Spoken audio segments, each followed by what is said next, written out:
আসসালামু আলাইকুম এভরিওয়ান। অন্ধমের ভালোবাসা গল্পের সিজন 2 18 নম্বর পার্ট। তো চলো বেশি কথা না কইয়া গল্প শুরু করা যাক। দীপু বলল, মানে কি বলছে এইসব রিয়া তুমি? রিয়া বলল, আপনার একটা পুরনো ডায়েরি পেয়েছিলাম মায়ের শাড়ির নিচে, বহুদিন ধরে রেখে দিয়েছিলাম পড়ে দেখবো বলে। কাল হঠাৎ সময় পেলাম, খুলে পড়লাম কয়েকটা পাতা। প্রতিটি লাইন, প্রতিটি শব্দে আপনি শুধু অধরাকে ডেকেছেন, তাকে নিয়ে স্বপ্ন দেখেছেন, ভবিষ্যৎ কল্পনা করেছেন। তাহলে আমার জায়গা কোথায়? দীপু দীর্ঘশ্বাস ফেলে বলল, তুমি জানো না আমি প্রতিদিন কতটা চেষ্টা করি তোমার সেই প্রশ্নগুলোর উত্তর হতে। আমি অধরাকে ভালোবেসেছিলাম ঠিক, কিন্তু সেটা ছিল আমার কৈশোরের অনুভব। তোমার সঙ্গে আমার জীবন শুরু হয়েছে সেই দিন থেকে, যেই দিন তুমি নিজের সব ছেড়ে আমার পাশে এসে দাঁড়িয়েছিলে। রিয়া চুপ করে রইল। দীপু আবার বলল, অধরা আমার প্রথম অনুভব ছিল, কিন্তু তুমি আমার জীবন সঙ্গিনী। তুমি আমার জীবনের সেই অধ্যায় যেটার পরে আর কোনো পাতা উল্টাবে না। তোমার আগে ভালোবাসা ছিল, তোমার পরে নেই, আর কখনো আসবেও না। বাবা যখন অসুস্থ হয়ে পড়লেন, সংসারের হাল যখন ধরতে হলো, সেই দিনই এই ডায়েরি তুলে রেখেছিলাম মায়ের শাড়ির ভাঁজে, আর খোলা হয়নি। ভেবেছিলাম যেখানে আমি অধরাকে রেখে এসেছি, সেইখানে তার সমস্ত স্মৃতি চিরতরে গুটিয়ে রাখবো। তুমি তো জানো না, তুমি না থাকলে আমি কেমন হয়ে যাই। তুমি আমার ভাঙা সময়ের সবচেয়ে মজবুত ভরসা। অধরা ছিল আবেগ, তুমি বিশ্বাস। অধরা ছিল স্বপ্ন, তুমি বাস্তবতা। আর আমি বিশ্বাস করি বাস্তবতাই মানুষের জীবনের সবচেয়ে স্থায়ী আশ্রয়। তুমি যদি কখনো অনুভব করতে পারতে আমি তোমাকে কতখানি ভালোবাসি, তাহলে আর প্রশ্ন করতে না রিয়া। অধরা আমার শৈশবের অনুভব ছিল, আর তুমি আমার জীবনের অবিচ্ছেদ্য অংশ। তোমার ছাড়া আমার ঘর, আমার দিন, আমার রাত্রি কিছুই তো চলে না। রিয়া চোখ নামিয়ে ফিসফিস করে বলল, তবু আমি চাই না কোনো পাতায়, কোনো কোণে, কোনো হৃৎপুণ্ডে অন্য কোনো নাম থাকুক। আমি আপনার পুরোটা চাই, ভগাংশ নয়। দীপু একটু হাসলো, সেই হাসিতে অভিমানের ছায়া, ভালোবাসার স্পর্শ। দীপু বলল, ভালোবাসা যদি ভাঙা ভাঙা হতো তাহলে এই জীবনে অনেক আগেই থেমে যেত রিয়া। তুমি শুধু স্ত্রী নয়, তুমি আমার সংসারের ভরসা, আমার জীবনের দিশা। অধরাকে ভালোবেসেছিলাম আমি, কিন্তু তাকে সঙ্গে নিয়ে পথ চলিনি। তোমাকে ভালোবেসে চলেছি প্রতিটা পদক্ষেপ। রিয়া নিঃশব্দে দীপুর বুকে মাথা রাখলো, চোখ বেয়ে নেমে এলো জল। তবে এবার সেই জলে হিংসা ছিল না, ছিল আত্মপ্রত্যয়। কারণ সে জানে প্রথম নয়, সেই ভালোবাসা হতেই তো ভাগ্য লাগে। দীপুর বাসার লাগোয়ায় গলিতে ভাড়া নিয়েছে মৃদুল, বলে বেড়াই শহরের নামি এক মার্কেটে কাপড়ের দোকান দিয়েছে সে। আসলে উদ্দেশ্য কেবল ব্যবসা নয়, চোখের আড়াল হলেও মনে মনে দীপুর প্রতি পদক্ষেপের হিসাব রাখা। দিনে একবার মার খোঁজ নিতে এসে বড় ছেলের সংসারে টু মেরে যায়, বলে, মা কেমন আছো? দীপু ঠিকমতো খাওয়াই তো? আসলে তার চোখে পড়ে অন্যখানে। দীপু পরিশ্রমের গড়া এক একটা ঈদের দিকে, গ্যারেজের ধুলোমলিন বারান্দায় জমে ওঠা স্বপ্নের দিকে, হায়েমের অবুঝ হাসিতে লেগে থাকা রিয়ার শান্ত প্রশান্তির দিকে। মৃদুল তুহিনকে নিয়ে আসলে মা আদরে ভরিয়ে দেয়। তুহিন মায়ের গলা জড়িয়ে ধরে বলে, দাদি আমি তোমাকে নিয়ে যেতে এসেছি। মায়ের চোখ ঝাপসা হয়, অথচ কিছু বলেন না। অপরদিকে সায়েম ধীরে ধীরে হাঁটতে শিখেছে, ছোট্ট দুপায়ে পা ফেলে টুকটুক করে ঘরে ঘরে হেঁটে বেড়ায়। মৃদুল একবারও কোলে তুলে নেয় না, চোখে চোখ রাখলেও ভালোবাসার ন্যূনতম স্পষ্ট দেয় না। দীপু যতটুকু পারে তা দিয়ে ছেলের মুখে হাসি ফোটাতে চায়। দীপু সায়েমের জন্য একটা রঙিন জামা কিনে আনলে মৃদুল পরের দিনই তুহিনের জন্য এনে দেয় দামি দুটি পোশাক। তুহিন হাঁটতে গিয়েও পা মাটিতে ফেলে না, বাবা কাঁধে তুলে নিয়ে ঘোরায়।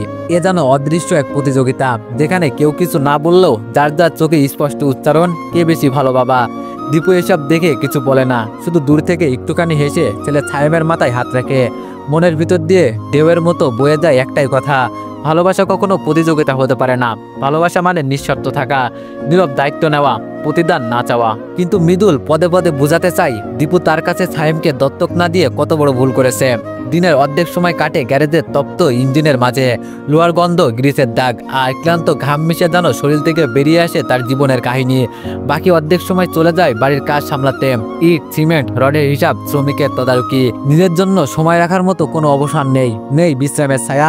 রাতে একা দাঁড়ায় আয়নার সামনে, কোনো বিশেষ কারণ ছিল না, হঠাৎই নিজেকে দেখার ইচ্ছে হলো। আয়নার দৃষ্টিতে চমকে উঠেছে, চেনা সেই চেহারা যেন বদলে গেছে। চোখে ঘুমিনতা, মুখে ক্লান্তির রেখা, শরীর শুকিয়ে জীর্ণ হয়েছে, মাথার চুলে স্পষ্ট ফাঁক। কখন যেন বয়স কাঁধে চেপে বসেছে নিঃশব্দে। নিজেই নিজের চোখের দিকে তাকিয়ে একটা দীর্ঘশ্বাস ফেলে। এত কিছু করে শেষ পর্যন্ত কি আমি আমার পরিবারের মুখে হাসি এনে দিতে পেরেছি? কিন্তু পরক্ষণই মনে পড়ে যায় স্নেহা ও সায়েমের উজ্জ্বল হাসি, রিয়ার গভীর মমতা, আর মায়ের প্রশান্ত মুখ। তখনই সে আয়নার দিকে তাকিয়ে মৃদু হেসে ফেলে। যদি ভালোবাসায় থাকে পুরস্কার, তাহলে এই ক্ষয় হয়ে যাওয়া দেহ হয়ে উঠুক সবচেয়ে মূল্যবান উৎসর্গ। রোজার সময় হয়ে আসছে, চৈত্রের রোদ যেন রোজার প্রস্তুতির আগেই পরীক্ষা নিতে চাই। দীপু কিছুদিনের জন্য ঘরের নির্মাণ কাজ বন্ধ রাখলো, পুরো মনোযোগ দিল গ্যারেজে, কারণ এখন উপার্জনের টাকা দিয়ে রোজার বাজার করতে হবে। ভোর থেকে সন্ধ্যা পর্যন্ত নিজেই খাটে, ঘামে ভেজে শরীর, তবু ক্লান্তির কোনো ছাপ নেই চোখে মুখে, কারণ তার একটাই লক্ষ্য ঘরটা আবার গড়ে তোলা আর নিজের আত্মসম্মানটাকে ফিরিয়ে আনা। গ্যারেজে বসেই এক দুপুরে রুষাকে ফোন করলো সে। রুষার কণ্ঠে প্রশান্তির ঢেউ। সে জানালো এখন বেশ ভালোই আছে। শাশুড়ি কিছু বললে সে কিছু বলার আগেই তার স্বামী উত্তর দিয়ে দেয়। এখন শাশুড়ি অনেকটাই বদলে গেছেন, একটা অদৃশ্য সীমারেখা তৈরি হয়েছে যেটা কারো সম্মানকে মিলান হতে দেয় না। দোকানটা ছোট, আয়ও আহামরি না, তবুও শান্তি আছে ভাইয়া। তোমার দেওয়ার টাকাটার মর্যাদা আমি কখনো ভুলবো না। একটা আশ্রয়, একটুখানি সম্মান, এর চেয়ে বড় সম্পদ আর কিছুই নেই। দীপু কিছুক্ষণ চুপ থেকে বললাম, এইসব শুনেই তো শান্তি পাই রুষা, তোরা ভালো থাকলে আমার শান্তিতে ঘুম আসে। ফোন কেটে দিয়ে ছাড়াই বসে চোখ বন্ধ করলো দীপু। এক মুঠো নিঃশ্বাস বুকে জমিয়ে মনে মনে বলল, এই জীবনের যুদ্ধে সে হেরে যেতে চায় না, কারণ অনেক মানুষের হাসি এখন তার কাঁধে ভর করে দাঁড়িয়ে আছে। মৃদুলের মধ্যে আজও কোনো পরিবর্তন নেই, তার কথাবার্তা, চলাচল, এমনকি হাঁটা চলার ভঙ্গিতেও এখনো ঝরে পড়ে একরকম অদ্যত্ত।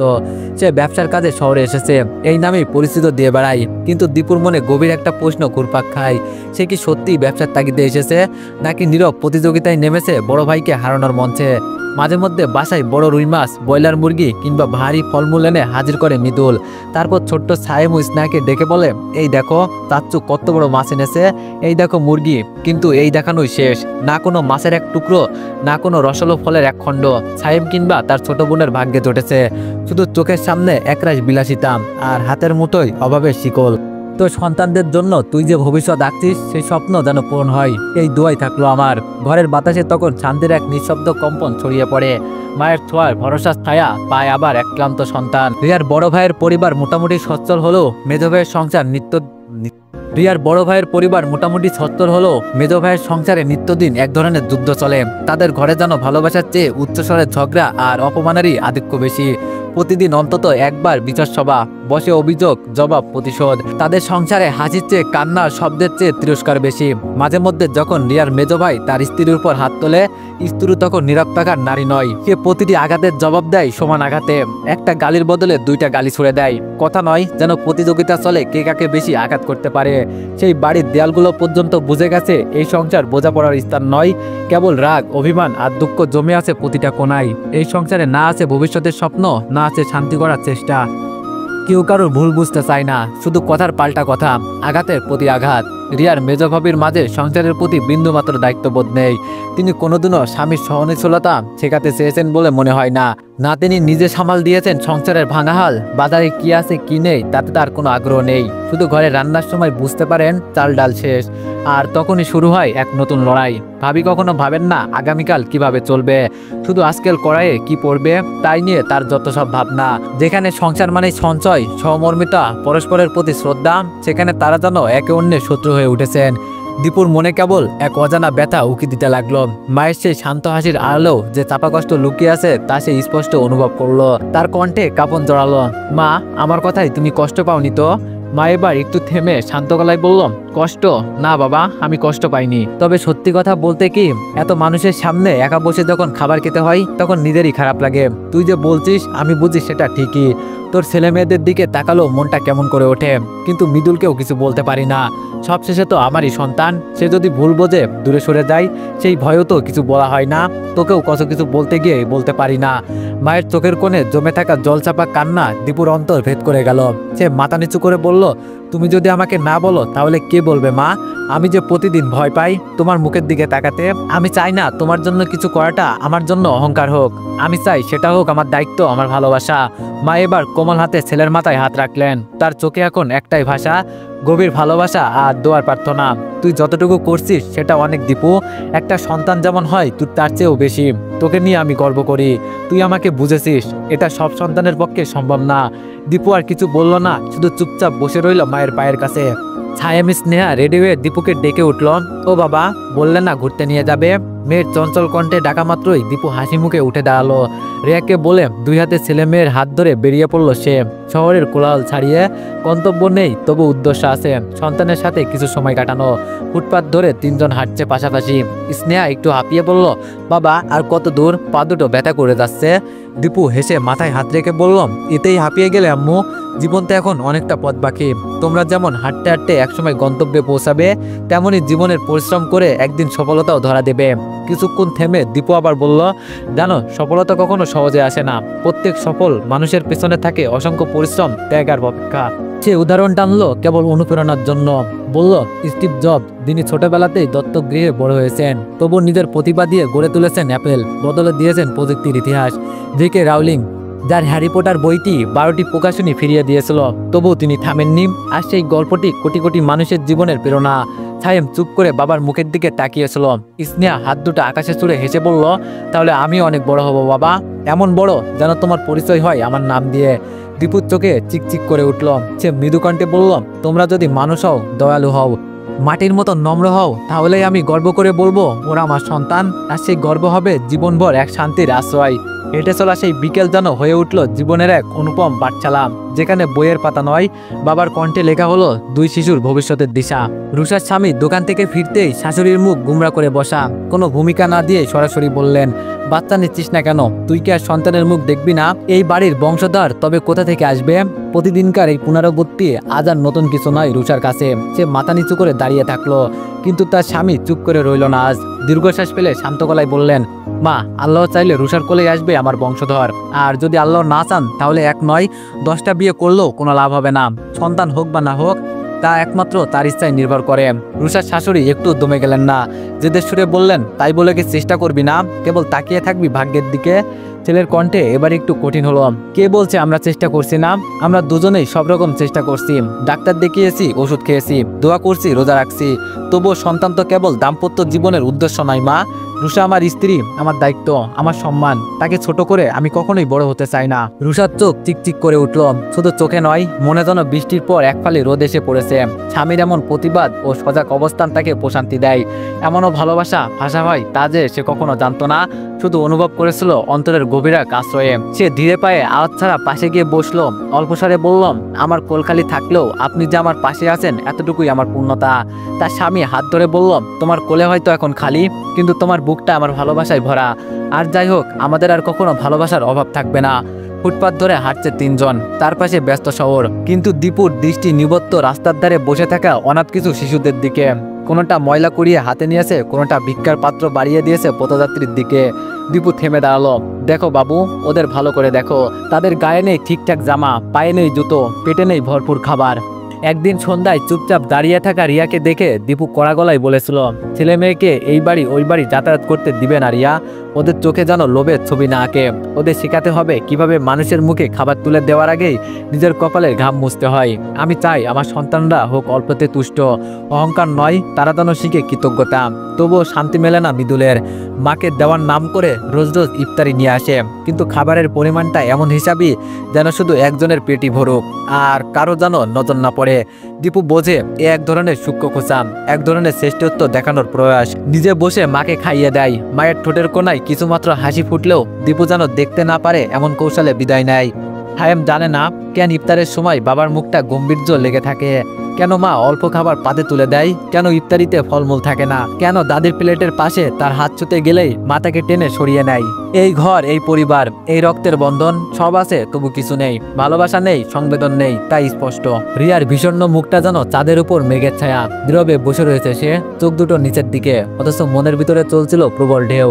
সায়েমার স্নেহা ঘুমিয়ে পড়েছে, ছোট বুকের নিঃশ্বাস উঠছে নামছে অবিরাম। দীপু পাশের ঘর থেকে এসে দেখলো রিয়া চুপচাপ বসে আছে অদ্ভুত এক মৌনতা নিয়ে। দীপু বলল, কি হয়েছে তোমার? রিয়া চুপ। দীপু আবারও প্রশ্ন করলো, কি হয়েছে বলো না। রিয়া দীর্ঘ নিঃশ্বাস ফেলে ধীরে বলল, একটা কথা বলবো, আপনি রাগ করবেন না তো? দীপু বলল, না, রাগ করবো না, তুমি বলো। রিয়া বলল, আপনি একটু ভেবে দেখবেন, এটা কি ঠিক না ভুল, বিচার করবেন আপনি। দীপু মাথা নেড়ে সম্মতি জানালো। রিয়ার কণ্ঠে তখনও শান্ত, কিন্তু প্রতিটি শব্দে জমেছিল দীর্ঘদিনের অভিমান। রিয়া বলল, মা নিজে পাশে বসে তারই নাতি নাতনিদের রেখে ভালো ভালো খাবার খান, এটা কেমন কথা বলুন? আমার সন্তানরা তারই রক্তের না হলেও বড় হয়ে তাকে দাদি বলেই তো ডাকে। তবু কি একবার উনি ভাবেন না ওদের মুখেও কি তুলে দেওয়া উচিত? দীপু কিছু বলল না, চুপ করে শুনছিল।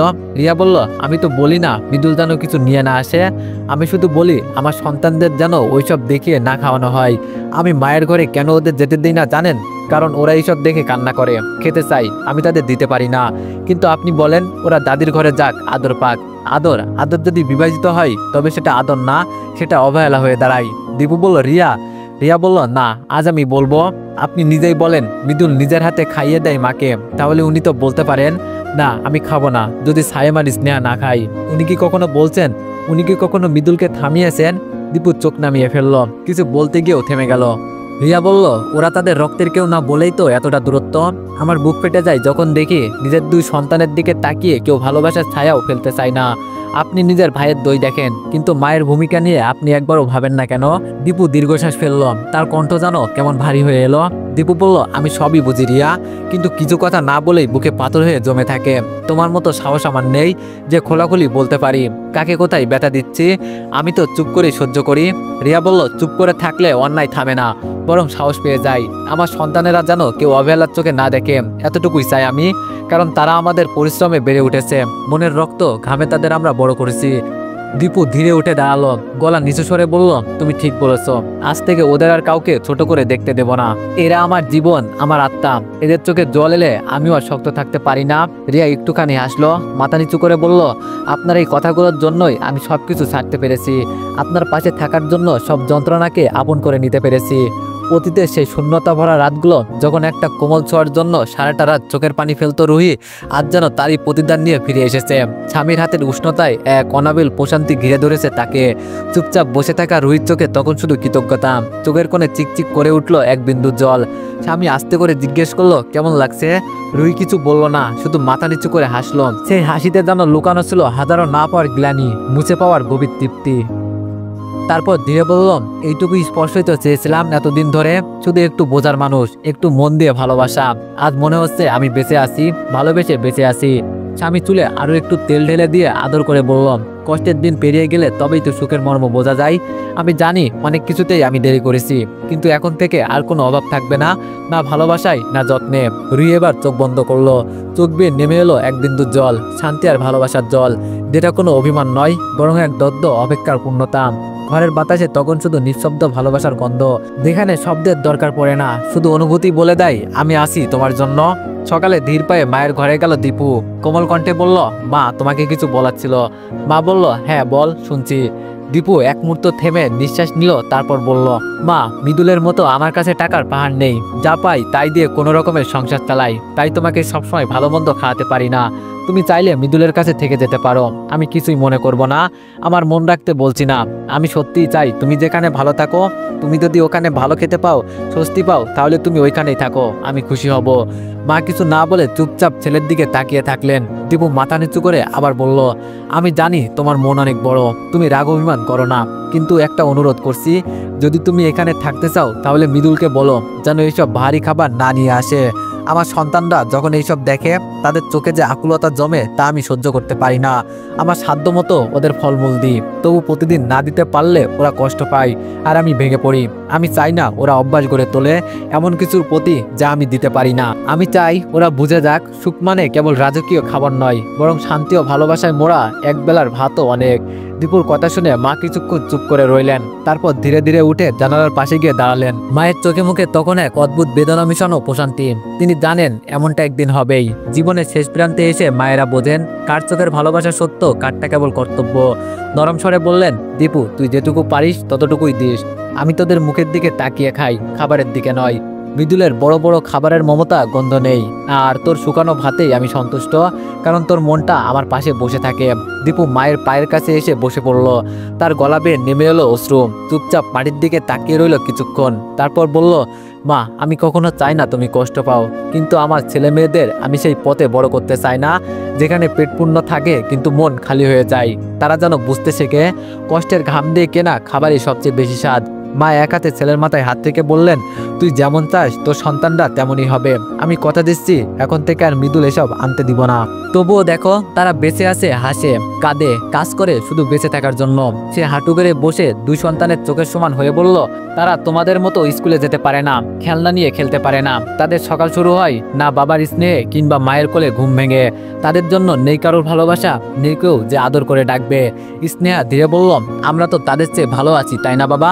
দীপু হালকা এসে বলল, শোনো, কারো ভালো খাবার দামি জামা কাপড় দেখে কখনো আফসোস করবে না, বরং এদের দিকে তাকিয়ে বলবে আলহামদুলিল্লাহ, আল্লাহ এদের থেকে তো তোমাদের ভালো রেখেছেন। কত আছে খেতে পাই না, আমরা তো খেতে পাচ্ছি, পড়তে পারছি, ভালোবাসা পাচ্ছি। সায়েম ও স্নেহা একসাথে বলে উঠলো আলহামদুলিল্লাহ। দীপু আবার বলল, সবকিছুতে আল্লাহকে শুকরিয়া আদায় করতে হয়, ভরসা রাখতে হয়, অল্পতে সন্তুষ্ট থাকতে হয়।